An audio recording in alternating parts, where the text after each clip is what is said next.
Do you think it is just money-driven, though? No, it's not just money-driven. He knows that if he comes lacking, Crawford gonna beat him. Crawford knows if he comes lacking, Canelo gonna beat him. No, it's not money-driven at all. Money just was a good reason to make the fight happen. Terence is a tremendously skilled fighter. So is Canelo a very skilled fighter. But he doesn't have the same skill set as Terence does. Thank you, Bob. Appreciate you, man. You interact together. What is it in your mind? I think he's just used to the stage. You know what I'm saying? It's a different stage, man. But I don't know, man. It's like... Terence Crawford versus Canelo Alvarez delivered the electrifying showdown fans had long anticipated. In the aftermath, boxing experts praised the atmosphere and the build-up, expressing genuine admiration. Many highlighted Crawford's composure amid the passionate Mexican crowd and the intensity that surrounded the event. Both fighters entered the ring with mutual respect, fully aware of the historical stakes. Canelo put his super middleweight legacy on the line, while Crawford chased greatness, aiming to become an undisputed champion in a third weight class. It was an ambitious challenge, and most analysts acknowledged the enormity of the task. Still, Crawford's calm demeanor and unshakable focus convinced many that he truly belongs among boxing's elite. Took the boos from the Mexican fans really well, and then towards the end of the press conference, he's so succinct and pithy in everything he says, Bud, that his supporters eventually came to the fore in the arena. He's incredibly popular. Canelo's he's not arrogant, but he's got so much self-belief. And then it's like a game of ping pong, back and forth all the time. Great atmosphere. We've had a brilliant day interviewing so many people about it.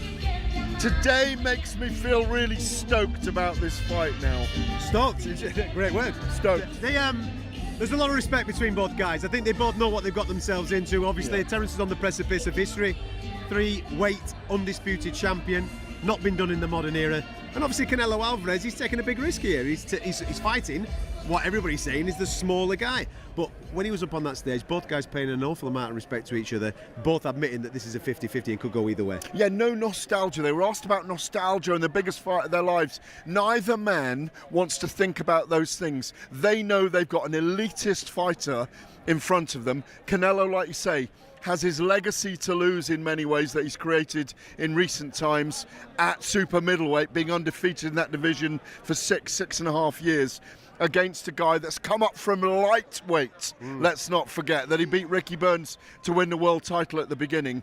It's a massive ask for Terence Crawford still, but there's that feeling in all of us that he is capable of doing it. And he presents that the whole time. He's got this poker face. He's got this ability to respond in the right way. At the higher weight, Crawford proved he could command Canelo's respect, standing his ground in exchanges rather than backing off.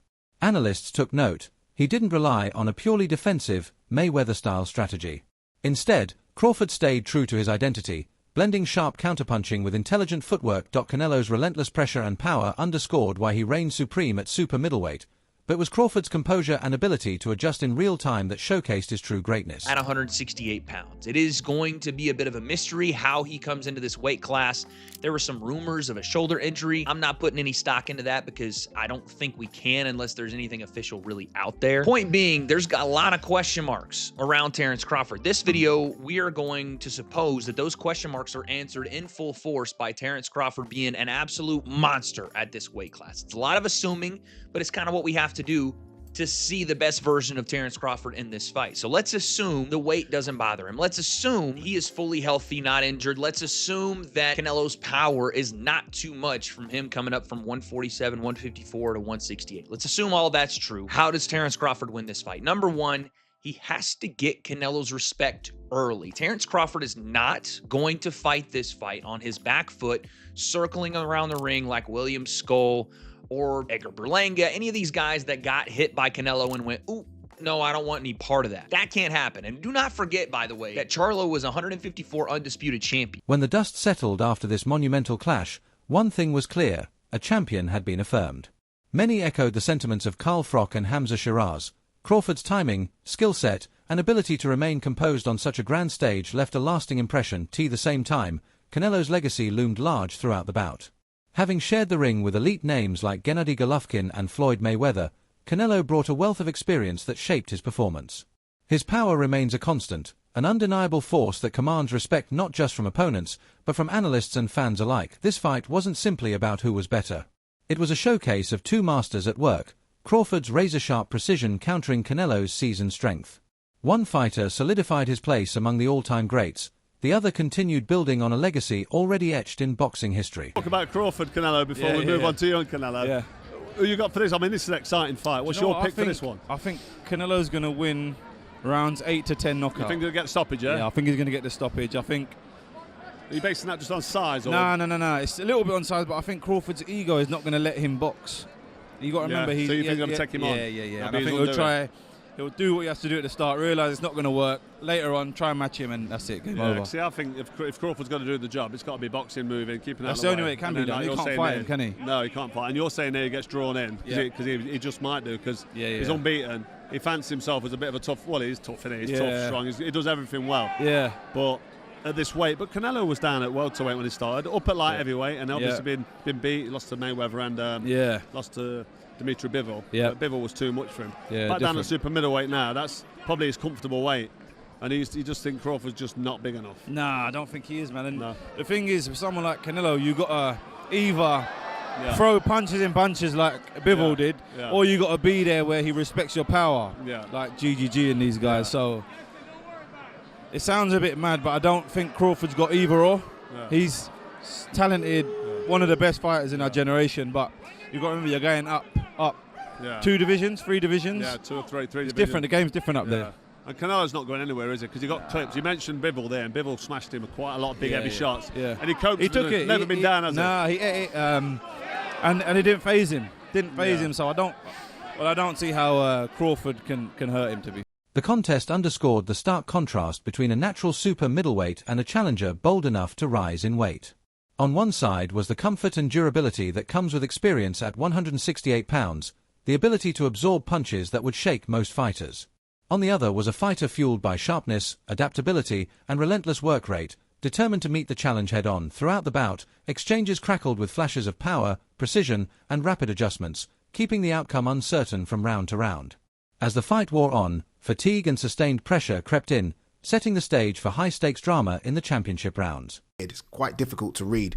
Canelo's not as difficult, but Canelo's just so much more experienced. And yes, they're going to look physically the same, but he's the natural 168-pounder. He's the one that's taken shots from guys that probably on a fight night weigh in nearly 200 pounds, and he's been able to eat those shots, eat them, right? I mean, we haven't seen Canelo wobbled since Miguel Cotto's brother wobbled him way back when, right? I mean, apart from that, this guy's taken shots off Gennady Golovkin. And anyone that can eat shots off Golovkin, I'm sorry, you've got my full respect because we know how hard Golovkin hits. What will Crawford's legs look like after a few rounds against Canelo? Like, Crawford's going to have to be active. One thing Crawford's got to understand as well, it's in Vegas. If you want to beat Canelo, you got to beat Canelo. A bit like Bivol did. You've got to make sure there is no arguments. It's all said and done. I did way more work. So Crawford's got to be busy. Canelo, we just know, isn't going to revert back to Canelo of 6-7 years ago. It ain't going to happen. So what Canelo does do is he tries to hurt you with one big shot now. He won't load up. It will tap you, then bang. I think we've seen that, especially that shot he throws where it looks like he's going to go to the body, then it goes up top. He's really good at that shot. So Crawford's got to look out for that. I think Crawford wins quite a few of the early rounds. And then I think the weight of Canelo's punches, the weight in Crawford's legs start to take some impact. And I think Canelo starts to eat a lot of the second half of the fight rounds.